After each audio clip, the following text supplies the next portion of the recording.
Deus trouxe uma palavra muito poderosa através da vida dele, e a nossa expectativa e oração é que o Senhor o use poderosamente agora, não é? Vamos fechar os nossos olhos e vamos mais uma vez orar, pedindo a bênção de Deus sobre o nosso pastor. Pai bendito, obrigado, Senhor, pelo pastor Roberto que está aqui entre nós. Abençoe, Pai, a Igreja Batista em Bicas, que o Senhor esteja abençoando agora o culto ali, e enquanto Ele ministra aqui, Pai, que Ele seja um instrumento poderoso do Senhor, para a salvação, para a edificação do Teu povo. Muito obrigado pela vida dele, por sua família, e pela palavra que o Senhor já colocou no seu coração. Tenhamos ouvidos abertos para receber a Tua palavra nesta hora, em nome de Jesus. Amém. Amém.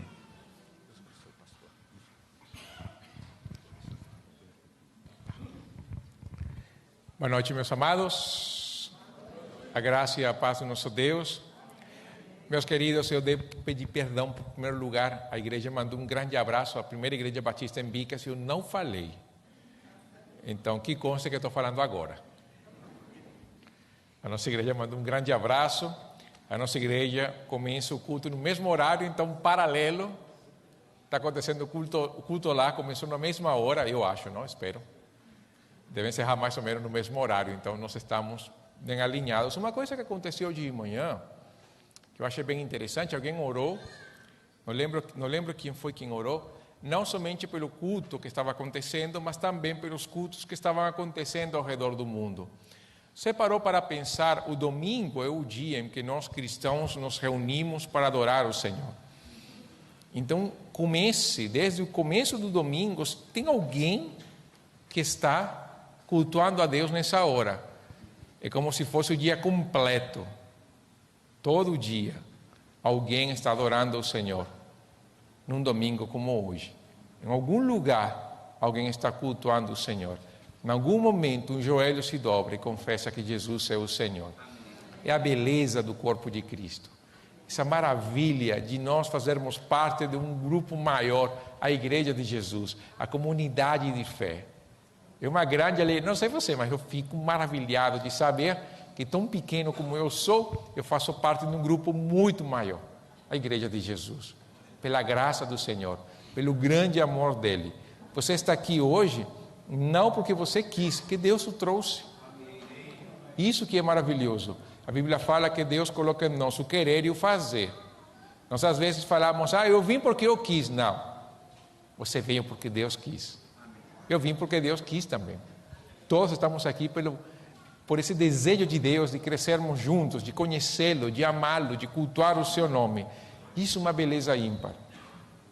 Uma beleza maravilhosa. Por isso que um dos textos que eu mais gosto da Bíblia está no livro do Apocalipse. Não é a marca da besta, não. É quando fala que Ele nos comprou de toda tribo, de toda língua, de toda nação. E nos fez um reino de sacerdotes. E reinaremos para sempre por Jesus. Mas foi Ele. Oh, que privilégio. Que privilégio. Se você perguntar qual é a língua que falaremos no céu, eu sou tendencioso, eu vou falar que é espanhol. Sou tendencioso, eu falei. Eu brinco sempre no seminário que todo teólogo, todo pastor é tendencioso. Você viu isso? Ele é. Ou você acha que não? Nós somos, gente. Porque nós pregamos a Bíblia, a nossa tendência é a Bíblia. Você pensar outra coisa? Não, gente, é isso. Alguém assustou nessa hora, né? O que o pastor vai dizer? Mas nós temos tendências, nós somos batistas e pregamos sobre os princípios batistas. Somos tendenciosos. E assim, cada grupo cristão prega de acordo com seu esquema de fé, com sua regra de fé, seja uma declaração de fé, seja uma confissão, mas nós seguimos a palavra de Deus, a beleza do corpo de Jesus. Eu dou muitas graças a Deus pela oportunidade de estar aqui com vocês. Primeira vez que eu estou em Ipatinga, eu conheço pastores em Coronel Fabriciano, estava em Coronel Fabriciano, hoje está em Vila Velha, conheço pessoas de Timóteo e de outros lugares, mas de Ipatinga não, gente, que maravilha, não? Meu filho conhece alguém daqui de Ipatinga, não sei de qual igreja, que esteve com ele no Invasão, no ano da pandemia, em 2020. não sei se daqui da igreja, não sei. Ele falou, alguém de Patinga falou uma coisa no Invasão, e só. Há muitos anos, vai que não lembre, enfim. Eu falei hoje de manhã sobre o conflito das gerações, como nós transmitimos a mensagem. E eu falei que uma das coisas que nós devemos fazer como famílias, eu ia falar hoje. Esse era o spoiler. Alguém falou que eu não dei spoiler, eu dei. Eu falei isso. Só que depois eu falei sobre o que a igreja pode fazer, e foi o texto de Timóteo. Mas eu quero que abra sua Bíblia no livro de Josué, capítulo 24. Eu acho que já todo mundo vai saber o texto que eu vou ler. Isso é maravilhoso. Se você sabe o texto, muito melhor. Você pode procurar na sua Bíblia diretamente. Josué 24, verso 14. Vamos ler os versos 14 e 15.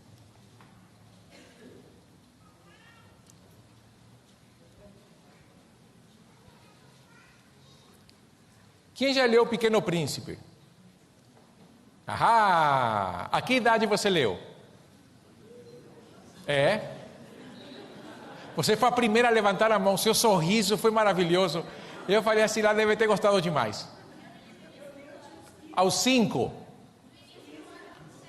E quantos anos você tem? 18. Alguém leu com 11 anos O Pequeno Príncipe? Com 11, né? A mesma idade que eu li.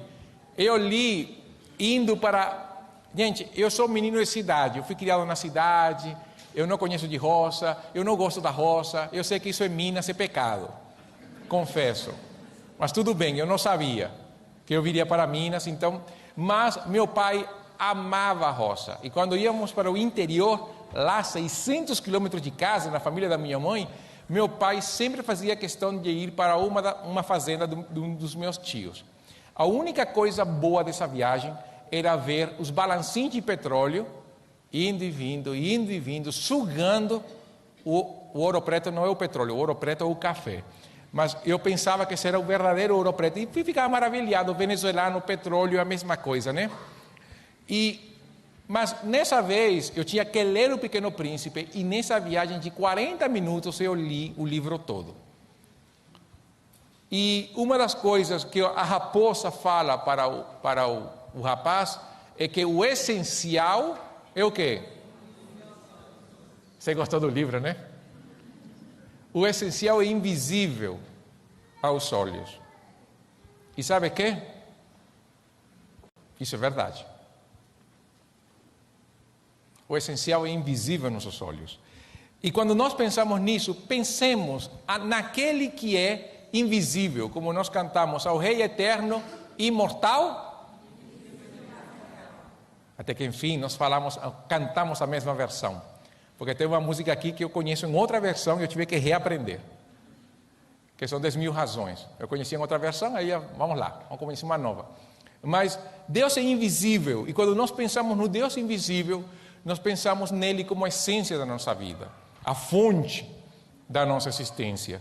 O discurso de Josué, no capítulo 24, ele é o discurso final. Ele tem aquele toque chamado discurso deuteronômico, porque ele parece muito com os discursos de Moisés no Deuteronômio. Eu não vou entrar em detalhes sobre esse discurso, eu quero focar no final dele. Aí está, você pode olhar na tela, Josué, capítulo 24, verso 14. E eu quero falar sobre adoração. O fundamento nosso, como homens, é adoração. Eu não vou falar de louvor, não vou falar de cantar, eu vou falar de adorar o Senhor. Quando nós pensamos na adoração, tem homens que não gostam do termo. Porque nós fomos criados para fazer coisas.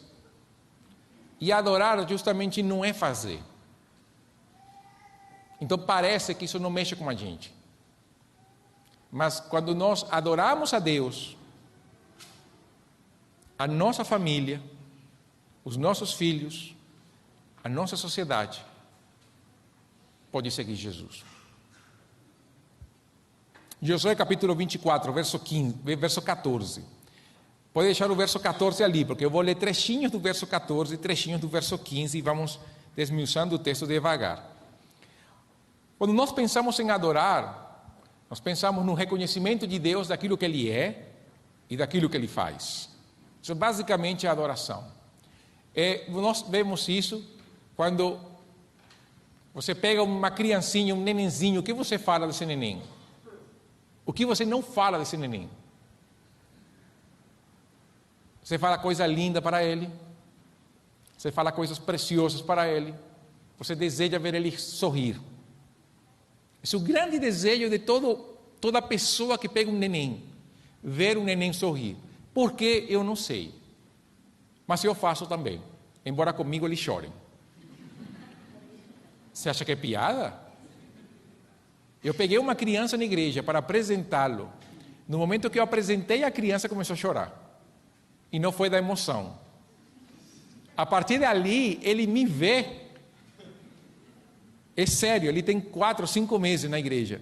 A vida dele, 4 ou 5 meses. Ele me vê e já começa como se estivesse chupando limão. Quando eu pego, começa a se queixar. E de repente já dispara o alarme. Os pais vêm. Aí eu não fiz nada. Só me viu. O que você, homem, fazia com sua esposa quando estava namorando? O que você falava dela? O que você fala hoje dela? Com ela? E deveria, né? Gente, eu confesso que eu não quis subir porque era muita pretensão, mas na quinta, minha esposa e eu fizemos 21 anos de casamento. Nós ainda não chegamos a um número expressivo, acho 21 um número pequeno, não para falar de casamento. Mas, o que você fala para sua mulher? Homem, você não fala, não? O café está pronto, bem? Não, você não, né? Você dá um bom dia, dá um beijinho nela, fala, que linda você veio hoje de manhã, como você acorda preciosa, né? Eu penso que está sorrindo porque é isso que você fala, né? E fala coisas melhores. Ok. Vamos deixar por aqui. Isso é adoração. Você está mostrando as virtudes dessa pessoa. Não é a mesma coisa quando o seu filho chega com o boletim da escola e fala, muito lindo, né? Isso não é adoração. A criança sabe que não é. Mas nós sabemos adorar. Nós temos essa tendência, nós sabemos reconhecer as virtudes. Nós sabemos mostrar para alguém que nós o apreciamos e que queremos segui-lo. Nós fazemos isso. Nós somos seres criados para adorar. Todos nós adoramos algo ou alguém. A vida do ser humano, Deus criou o ser humano para a adoração. E o verso 14, Josué vai falar o que nós devemos fazer com a adoração. A primeira parte do verso fala assim, agora, temam o Senhor e sirvam-no com integridade e fidelidade. Porque a adoração surge do temor do Senhor e de um serviço íntegro e fiel. O interessante desse verso 14 é que na Almeida século 21, ele fala assim, temei o Senhor e cultuai-o. Porque a palavra para serviço no hebraico é a mesma palavra que serve para culto. É serviço e culto. Quando nós pensamos assim, e eu penso na adoração, eu falo, tudo que eu faço para Deus deve ser feito como uma oferta viva para o Senhor, como uma adoração. Sabe quem teve problemas com isso? Os sacerdotes, no período do profeta Malaquias. É tanto assim que eles chegavam a dizer, que canseira isto. O tempo todo fazer a mesma coisa, matar os mesmos animais, oferecer os mesmos sacrifícios, a mesma questão, o povo sendo duro, nossa, que chato. E Deus fala, é assim? O que eu vou fazer com vocês, vocês vão ver, leia o texto, eu não vou falar isso porque tem criança por aqui, esse texto aí não é bom, leia depois do culto. Ficou curioso, né? Deus falou que ia pegar os resíduos orgânicos do animal, para não usar o termo, e jogar na cara dos sacerdotes, por causa do desprezo ao culto. Já pensou isso? Quando nós adoramos a Deus, nós temos que pensar justamente no temor do Senhor, a reverência, o reconhecimento de quem Ele é, o que Ele faz e a sua vida e presença sobre nós. Devemos afastar a ideia de que o homem não se preocupa pelo Senhor e que somos mais frios, materialistas. Pelo contrário, o homem deve ser o primeiro a reconhecer Deus como a fonte da vida e da existência. E esse temor de Deus nos motiva a servir e cultuar. Servir a Deus e cultuar o Senhor na família, na igreja, na sociedade. Servir a Deus é algo que vai além de orar num culto ou estar presente. É se fazer presente. Quantas pessoas estão aqui? Aqui não acontece isso, né? Mas quantas pessoas cultuam o Senhor com o celular assistindo o jogo do Atlético e o Palmeiras que está acontecendo agora? Que eu estou torcendo pelo Verdão, você sabe, né? Como bom anti-atleticano, eu sou fiel aos meus princípios. Espero que os atleticanos depois me amem, não me aceitem. Nós temos que pensar que quando nós servimos a Deus, somos um instrumento dele para mostrar a sua glória no mundo. O que nos empurra? O que nos move? O que mexe com a nossa alma? Qual é o fogo que acende a nossa vida? Isso que nós adoramos. O que é o primeiro que você posta todo dia de manhã, além daquelas mensagens do bom dia e tudo aquilo? Mas qual é a primeira mensagem de valor que você posta em alguém? O que é o primeiro que você manda? O que é o primeiro que você lê? Tem alguns que leem esporte, tem outros que leem política, tem outros que não leem nada, porque oram. E tem outros que leem a Bíblia. Qual é a fonte da nossa devoção? Mas o temor do Senhor nos motiva a servir com integridade e fidelidade. Integridade, nós lembramos daquele texto de Paulo a Timóteo que fala: eu quero que os homens orem como? Erguendo as mãos santas, sem ira, nem contendas.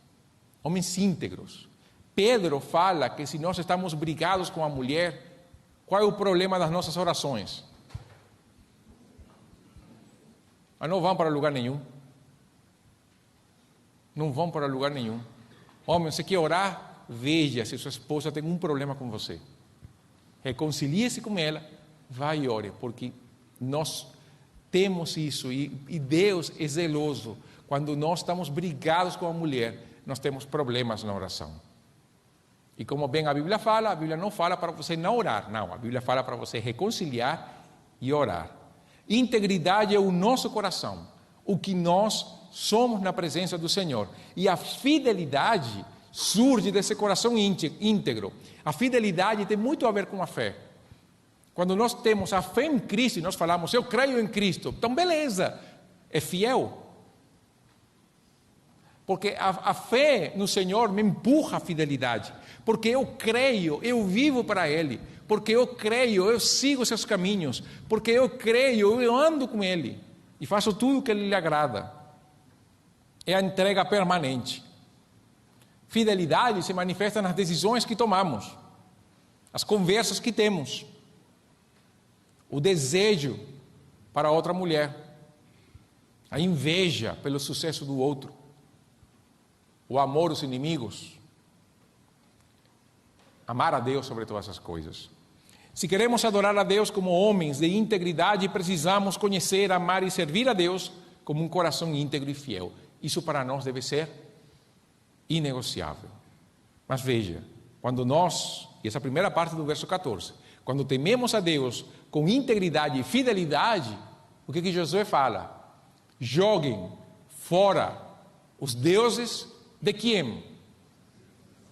Os seus antepassados, que adoraram além do Eufrates e no Egito e sirvam ao Senhor. Cultuem ao Senhor. Aqui é a questão da idolatria, daquilo que nós arrastamos no passado. Quantos homens, quando confrontados com relação a caráter, usam a seguinte expressão: eu sou assim. Foi assim que eu fui criado. Eu sou assim, bruto, cabra macho. Eu não vou falar quem falou assim, porque eu acho que todos nós falamos de uma maneira assim em algum momento da nossa vida. Mas veja só, em Deus não há lugar para uma conversa dessa.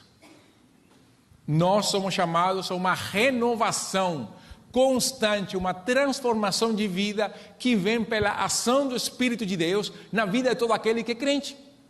Se nós confessamos Jesus como Senhor, se cremos que somos filhos de Deus pela fé, então nós devemos viver essa transformação preciosa que começou no novo nascimento. E ela não parou ali. Tem pessoas que alcançaram o patamar espiritual do novo nascimento e parece que o processo de santificação, ele não existe. Novo nascimento e glorificação. E não há santificação, mas nós somos chamados a vivermos uma vida santificada, de crescimento, em que o temor de Deus nos empurra a uma vida em santidade. Uma vida de autonegação, de tomar a cruz, de seguir a Cristo. Quais são os seus ídolos? Caráter, história, trabalho, fazer as coisas do jeito que você quer, o desejo desmedido de lazer, ideologias, filosofias, tudo aquilo que me afasta de Deus, que ocupa um lugar transcendental no meu coração, é um ídolo. E Josué fala que nós devemos fazer o que com um ídolo? Jogá-lo fora. Não guarde ídolos. Não guarde ele em casa. Não deixe ele guardado num cantinho, porque em algum momento eu vou me ajoelhar e vou falar: meu Deus, és tu. Me livre. Deus espera dos seus filhos, dos seus homens, fidelidade absoluta ao Senhor. Deitando fora os ídolos para adorá-lo, servi-lo, cultuá-lo com todo o coração. Como homens, o teste da integridade e fidelidade a Deus é justamente uma vida livre de idolatria. Livre, completamente livre da idolatria. E eu volto a dizer, o que é que você mais fala com seus amigos? Qual é o motivo das suas conversas? Em que você se mexe assim, que você lê e fala: vou postar agora para fulaninho de tal. Ali está o seu coração. Na igreja todos nós falamos Bíblia. E glória a Deus por isso. Mas quando saímos daqui, nós devemos manter a linguagem. As pessoas devem saber que nós somos gente boa, sim, mas que somos o povo do livro. Não porque carregamos a Bíblia debaixo do braço, mas porque nós citamos e vivemos a palavra do Senhor. Isso que um homem deve fazer. Ah, mas vamos falar de fanático religioso.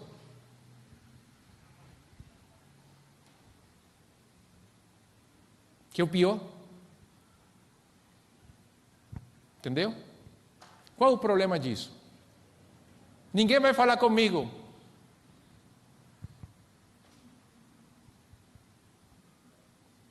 Vou sair dos grupos de WhatsApp. Não se importe. Sabe qual deve ser o que nós devemos nos preocupar? Que o problema é quando todo mundo nos aceita. Vamos para a eternidade, morremos, vamos para a eternidade na presença do Senhor, e o Senhor fala isto: eu não te conheço. O que é pior? Entendeu? É o assunto para pensar. Quando a gente pensa na eternidade, parece que todas as coisas se encaixam, não é? Eu sempre penso na eternidade. Agora, verso 15, porque agora vem o momento do apelo. E a primeira parte desse verso 15, ele é duro, porque ele fala: se porém não agrada a você servir ao Senhor, na Almeida atualizada fala assim: se vos parece mal servir ao Senhor, que é mais ou menos a essência da Almeida século XXI, se vos parece mal cultuar o Senhor, escolham hoje a quem irão servir. Se é aos deuses que seus pais, seus antepassados serviram além do Eufrates, ou aos deuses dos amorreus em cuja terra vocês estão vivendo. Mas veja o começo. Quando é que nós escolhemos ídolos? Quando nos parece que cultuar o Senhor, que servir ao Senhor, não faz bem. E o HCC tem uma música que fala a ti, ó Deus Supremo Benfeitor. Acho que é o hino 1 do HCC. Ou para quem sabe, batistões mais antigos do que eu, confirma, está confirmado. Então, a ti, ó Deus Supremo Benfeitor, Eterno Pai, Supremo Redentor. Mas, quando nós olhamos para Deus e nós não vemos Deus como Supremo Benfeitor, nós procuramos outro Supremo Benfeitor. Porque alguém nós vamos reconhecer toda a boa dádiva e todo o dom perfeito. E o principal problema aí, sabe quem é? Eu. Eu posso pensar, porque eu fiz. Por isso que eu falei hoje de manhã. Acho que foi de manhã que eu falei. Falar, eu me converti, eu renasci, eu não sei o quê. A gente tem que... Peraí, vamos mudar a linguagem. Eu me converti, sim, mas quem foi o agente da conversão? Fui eu mesmo?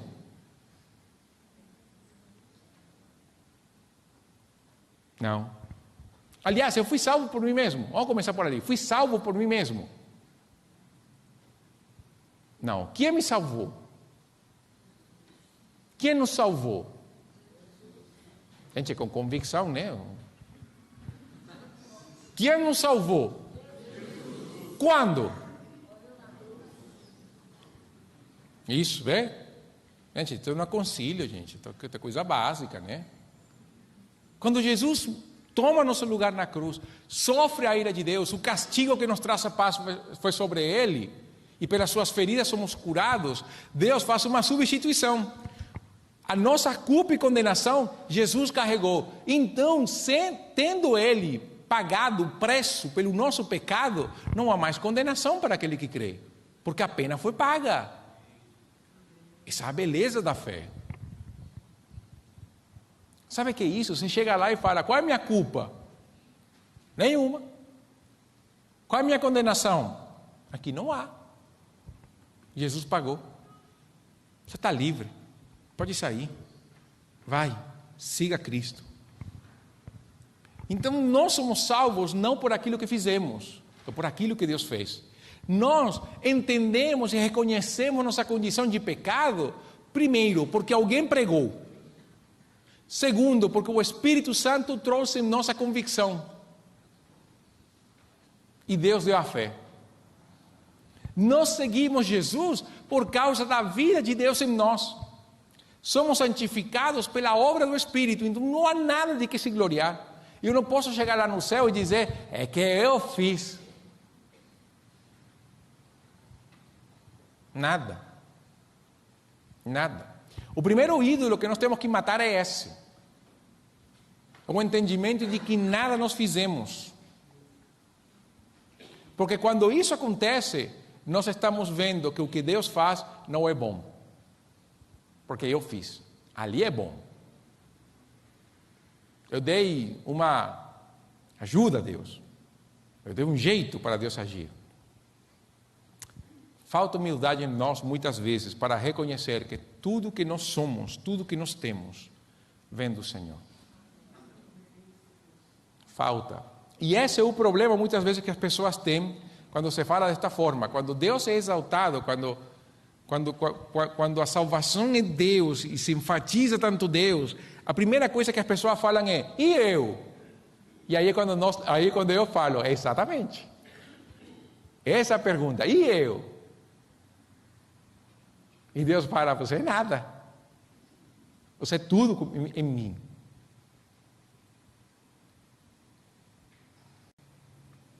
Nós temos que aprender isso. Deus é o supremo benfeitor. Aí você chega no trabalho e fala, foi o currículo.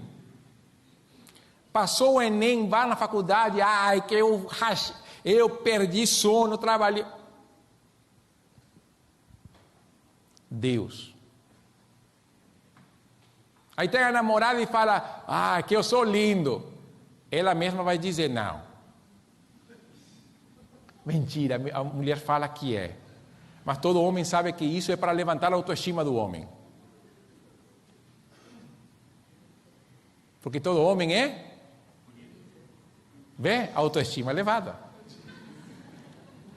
Autoestima elevada. Eu não vou falar mais nada, pode ter controvérsia por ali, mas enfim. Mas entenda, nós temos que olhar para Deus como a fonte de todas as coisas. Olhe para a sua vida, olhe para trás, o dia da sua conversão, olhe para a sua caminhada, a caminhada antes da sua conversão. E não olhe somente as virtudes, veja os defeitos, veja os pecados, os erros, as más decisões. E perceba o fio condutor de Deus, levando a sua vida até o dia da conversão. E ali nós falamos, é que eu fiz. Não, tenhamos a humildade de reconhecer, ao longo de toda a minha caminhada, Deus me trouxe a este dia. Hoje é o dia de salvação. É aquele fio de Deus aguardando por você e fala assim: esta é a hora que eu estava aguardando. Em toda a sua caminhada, eu te trouxe para cá. E é o dia em que nós temos duas opções: sim, Senhor, ou sim, Senhor. Porque quando você lembrar o dia da sua conversão, você vai perceber que você nunca cogitou fazer de maneira diferente. Nunca. É possível que quem nasceu no Evangelho não perceba esse fio condutor, mas quem nasceu no Evangelho tem que ver esse fio condutor desde a primeira pessoa que ouviu o Evangelho. É ir para trás e percebe o fio condutor. Mas os que não nascemos num lar cristão, tipo eu, é fácil perceber esse fio condutor. Fácil. Muito fácil. A graça de Deus. Quando nós vemos isso e vemos Josué que fala: se porém não agrada a você servir ao Senhor, isso deveria dar para nós tremor.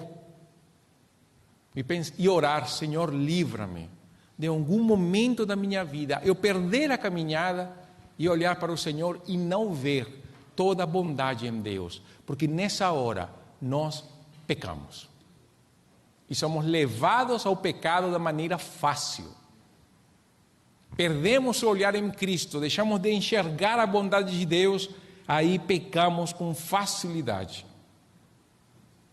Abraçamos o pecado, abraçamos a imoralidade, desvios, filosofias, materialismo, afundamos no trabalho, queremos ter realizações nos bens e na ostentação, viajamos, descansamos, abrimos mão da igreja e do servir, seguimos homens, postamos sobre política, filosofia, esportes, um monte de coisa e nada sobre Deus. Nada. De repente, uma coisa ali para acalmar a consciência. Consideramos que a fé não é relevante e deixamos a fé somente para o âmbito privado. O que é que se fala lá fora? Que não se discute sobre quê? Política, esporte e... O quão mal fez isso para nós crentes, né? Principalmente a última, fé. Tudo bem, você pode não discutir esporte. Eu não discuto de esporte. O Real Madrid é o melhor time, pronto e acabou. Ponto final. Vai discutir comigo o quê? Nada. Eu também não. Você gosta do seu time, eu gosto do meu, a gente fica de boas. Política é mais ou menos nesse nível, a não ser que você queira entrar numa contenda danada. Mas tudo bem. Mas por que quando o assunto é fé, nós recuamos? E falamos, não queremos magoar ninguém. Mas essa pessoa pode se magoar no inferno. E aí, Deus vai demandar isso sobre nós. Porque Ele vai. Deus nunca vai nos julgar porque a gente não falou de esporte. Deus nunca vai nos julgar porque a gente não falou de política, filosofia, porque a gente não discutiu sobre o tempo, ou porque você não quis falar de física quântica, de Angra 1, Angra 2, Angra 3, não importa sobre isso, mas Deus vai nos julgar pela maneira como nós falamos o Evangelho, pela nossa omissão no Evangelho. Aí sim, nós seremos julgados. E a gente fala do que gosta. Não é assim? A gente fala do que gosta. Quando nós não compartilhamos o Evangelho, a pergunta é: será que para mim Deus é bom? Ou será que eu ainda não conheço Deus de tal maneira que eu tenha esse prazer de compartilhar sobre o Evangelho.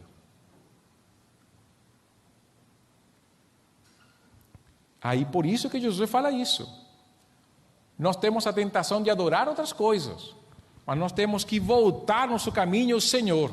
Ali então o que nós fazemos? Nós temos que tomar sumo cuidado com isso.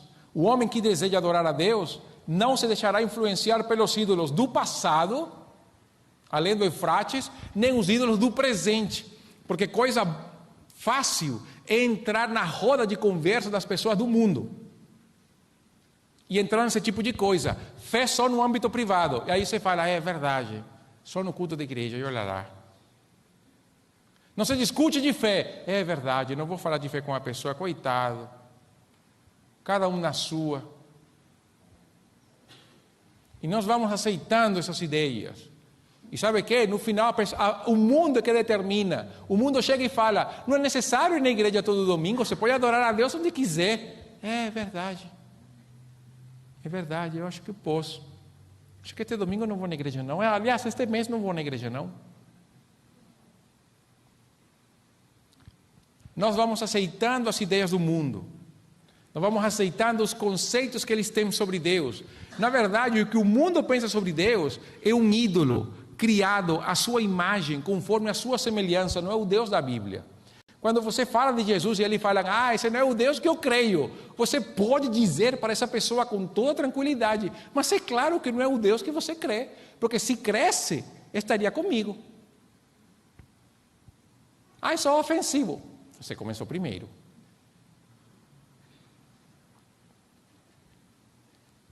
Mas é isso, as pessoas não creem. Aí as pessoas chegam e falam, Jesus, eu falei semana passada sobre o adultério. Aí alguém vai chegar, ninguém pode me julgar, só Deus me julga. Aí eu falei, tudo bem, Jesus é Deus, Ele está te julgando. E ali você fica como? O problema do mundo é esse, eles querem que nós falemos daquilo que eles querem ouvir. O problema não é esse. O problema para eles é que nós vamos falar aquilo que eles precisam ouvir. Com graça, com misericórdia, falar a verdade em amor, mas falar a verdade. Nós precisamos ser um povo que bem pode ser considerado como santos chatos. Nossa, eu vejo ele, se vai falar da Bíblia hoje... Mas como você é o cara da escola, o melhor aluno, ele vai ter que te ouvir, porque senão você não estuda com ele. Eu fazia isso. Eu manipulava meus amigos. Você quer estudar comigo? Mas primeiro eu vou te falar. Tá, pode. Aproveite a chance. Glorifique a Deus. Fuja dos ídolos. E ali onde vamos no final. Eu vou ler o verso 15 completo, para você pegar a ideia de Josué. Porém, se não agrada a vocês servir ao Senhor, escolham hoje a quem irão servir, se aos deuses que os seus antepassados serviram além do Eufrates, ou aos deuses dos amorreus em cuja terra vocês estão vivendo, mas que? Aí vem a pergunta, então a quem nós vamos adorar? Não fale. Porque a conclusão de Josué é justamente um autoexame da vida do homem. É a hora da decisão. Porque a quem você adora define muito bem a sua vida e a sua família. E aí vai com um homem. Eu vou citar a família Costa porque é uma coisa tranquila. Quando foi o último título do Botafogo que vocês viram? Exatamente. Seus filhos viram esse título? E seus netos, Sérgio? Mas eles seguem o Botafogo. Os filhos e os netos. Meu pai não conseguiu isso. A primeira vez que eu assisti Fórmula 1, meu pai falou assim, olha Alain Prost, esse cara é bom. Eu falei, não gosto não. Aí eu vi um carro preto, um casco amarelo, um capacete amarelo, eu falei, esse cara é bom. E aí ele saiu da pista. E meu pai falou, você vai torcer por Ayrton Senna, um cara que somente bate e sai da pista? Ah, eu vou, só por ir do contra, gente. Só por ser do contra. Quando Ayrton Senna venceu o título do ano 88, contra quem? Você não imagina a felicidade que eu estava lá em casa, né? Falar para meu pai, e aí, e o quê? O quê? Aí vem 89, Suzuka, todo mundo sabe aquela chicane, né? Experiências ruins, traumas da vida. Aí foi meu pai no ano 90 e fui eu, 91 nem se fala, né? Aposentamos o próximo. Meu pai, na Venezuela, o beisebol, Caribe, é a coisa mais marcante. Meu pai torce por um time, que era de uma cidade, enfim, torce por um time. Não é o time da minha cidade. Aí meu pai falou, você vai torcer pelo time, não sei o quê? Não, vou torcer pelo time da minha cidade. E meu irmão torceu pelo time da cidade dele. Então, em casa, ninguém torce pelo mesmo time. Ninguém, só pelo Real Madrid. Ele nos une como família. Fora disso, ninguém torce pelo mesmo time. E meu pai e eu achamos que meu irmão torce pelo Barcelona. Porque nós não acreditamos que seguimos o mesmo time. Mas veja, mas quando nós falamos do homem, da influência, aí não entramos nesse aspecto dele pode escolher o time que quiser. Aqui o homem, quando um homem vive para Deus, adora a Deus, ele não tem ídolos, e isso a sua família sabe, porque tem que saber, ele pode falar como Josué. Isso é consequência, isso não é promessa, isso é consequência. Entenda isso. Esse texto não é promessa, é consequência. Um homem que segue a Jesus, um homem que adora a Deus, a sua família o segue. O segue. Lembra do carcereiro de Filipos? O que Paulo falou para o carcereiro de Filipos? Crê no Senhor Jesus Cristo? Não é promessa. Você sabe disso. É fato. Por quê? Porque quando um homem segue Jesus, crê em Cristo, um homem, crê em Jesus, segue Jesus, não tem ídolos no coração, é fiel, é íntegro, a família o segue.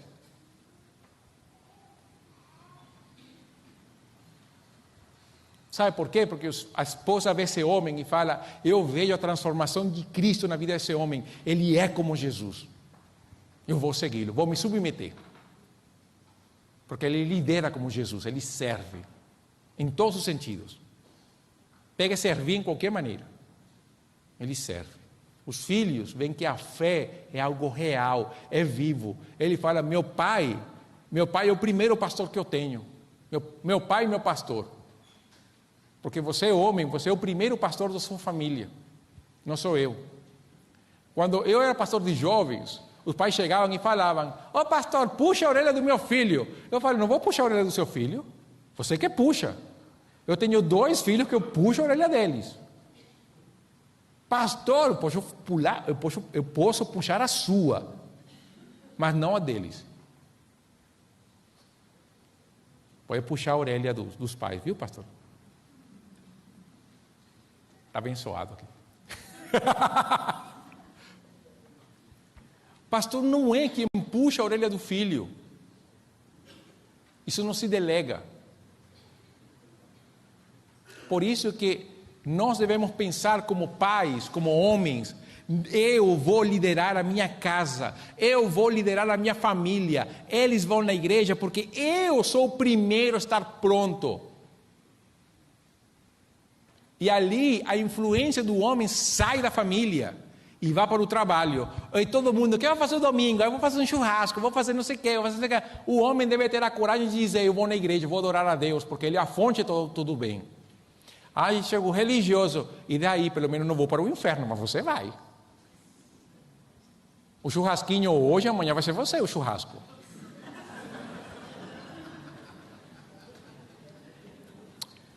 Eu dou para vocês a autorização de usar a expressão espetinho do capeta. Pode usar, não tem problema não. Eu não cobro direitos autorais. Mas sabe por quê?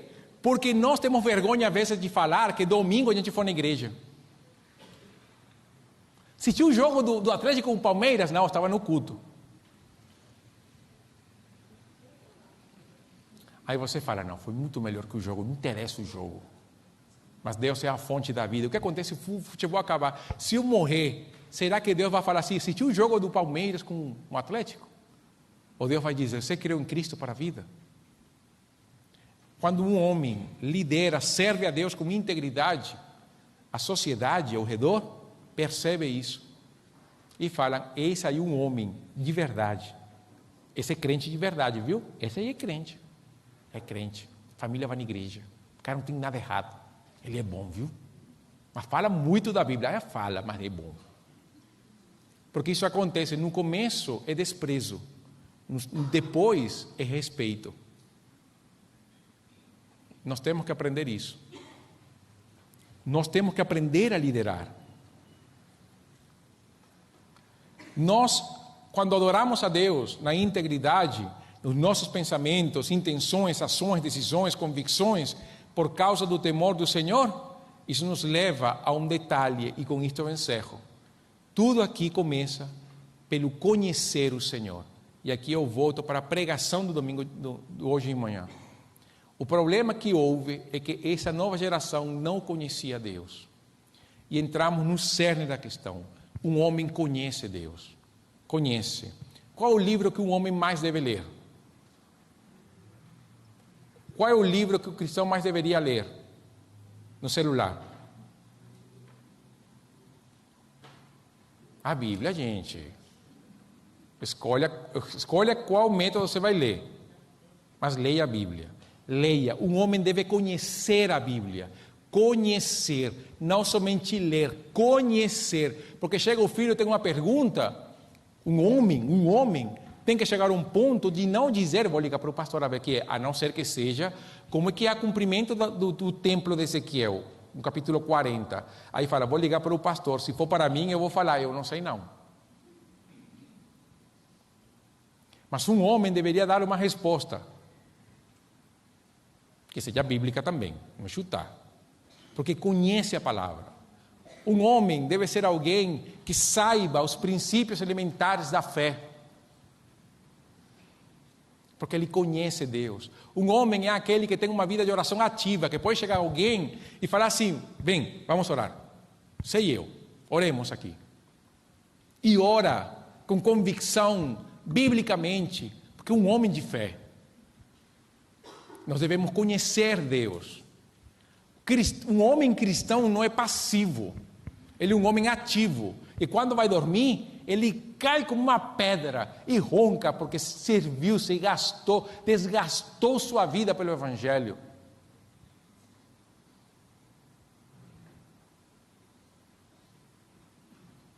Isso que nós devemos ser. Precisamos conhecer a Deus Pai para sermos Pai de verdade. Precisamos conhecer a Cristo para entender o significado do amor sacrificial. Precisamos conhecer o Espírito para encontrar o nosso lugar neste mundo. O nosso momento começa, sabe quando? Agora. Juntos, pela graça de Deus, podemos mudar nossa cidade para a glória do nosso Deus. Mas isso começa com o desafio lançado a quem? Aos homens. Aos homens. Homem, coloque-se de pé. Só os homens. Também os jovens também, não? Quando falo homem, desde o neném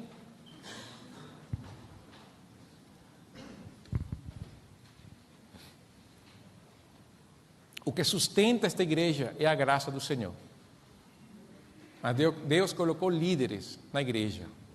Os primeiros líderes da igreja, a nível da base, são vocês. Porque são os que sustentam famílias. São os que oram, lideram um lar, lideram na escola, na sociedade, no trabalho. São vocês que pregam, aconselham, ajudam as novas gerações a conhecer Deus. Professores de crianças, adolescentes, juniores, adultos, idosos, mestres. que não se escondem, não se envergonham, mas que vivem para Deus. Isso é você. Porque Deus lhe deu isso desde antes de você nascer. Desde antes de você for formado. Deus criou você assim. Na sua área. Você não vai. Pode ser que você não lidere o mundo. Mas você pode liderar um grupo. Para a glória de Deus. Homem, aí onde está, incline a sua cabeça. E dedique sua vida a Jesus. Dedique sua vida a Jesus. Ore. Entregue seu coração a Jesus. Fale para Deus: Senhor, eu quero te servir com um coração íntegro, fiel. Examina meu coração, oh Deus, se eu tenho um ídolo que eu possa deitar, jogar fora, porque eu quero liderar onde o Senhor me colocar para a sua glória. E mulher que está aqui, ore por esse homem. Ore pelos homens da igreja, ali onde está. Ore para que eles sejam esses homens de acordo com o coração do Senhor.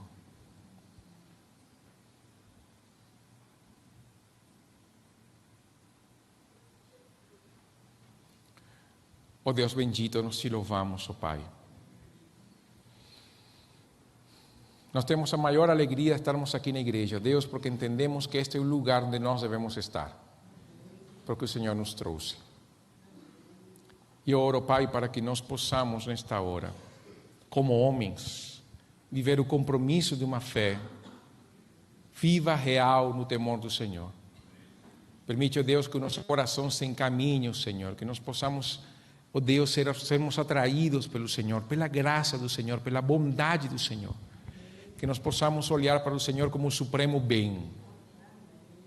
Para que o nosso coração, ó Deus, inclinado ao Senhor, conhecendo o Senhor, possa viver a realidade de uma vida de liderança, de acordo com o exemplo de Cristo como supremo servidor.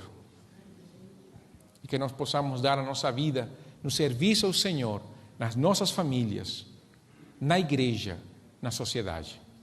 Que nós possamos impactar positivamente a sociedade como sal e luz, como aquele fermento que entra e penetra na massa e leveda toda ela. Que nós possamos ser assim, ó Deus. Cristãos influenciadores para a glória do Teu nome. Cristãos que multiplicam cristãos, que pregam o Evangelho, que vivem o Evangelho. Encaminha nosso coração, ó Deus, para que, pela graça do Senhor, nós possamos ter nesta cidade o testemunho de homens que vivem para a Tua glória, que glorificam o Senhor e que jamais se envergonham o nome de Cristo. Muito obrigado, Deus. E oro pelas famílias da igreja, pelos homens e mulheres das famílias da igreja, que possam crescer, ó Deus, e multiplicar para a glória do Teu nome. Que toda a família da igreja possa viver a cada dia no Teu temor, crescendo juntos na fé e na graça de Cristo, para a glória do Teu nome. Obrigado por esta igreja, ó Deus, pelo pastor Cioli, pela sua equipe, ó Deus. Obrigado, Deus. Nós te engrandecemos, ó Deus, e te agradecemos por tudo. Em nome de Jesus. Amém. Pastor Cioli, muito obrigado. Deus abençoe.